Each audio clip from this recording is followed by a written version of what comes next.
போகுதே வீடெல்லாம்.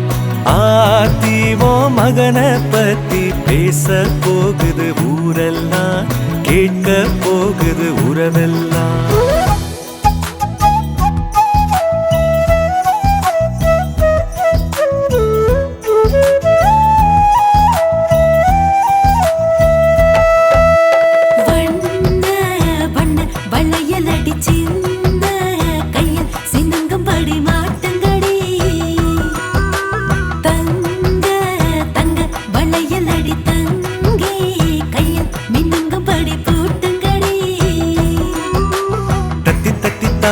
என் நெஞ்சில் வந்து மோதி அள்ளி சென்று கையால் அவன் என்னை அணைப்பான். விட்டு போன சொந்தம் அது எல்லாம் ஒன்னா சேரும், சிங்க குட்டி வந்து அட நம்ம இணைப்பான்.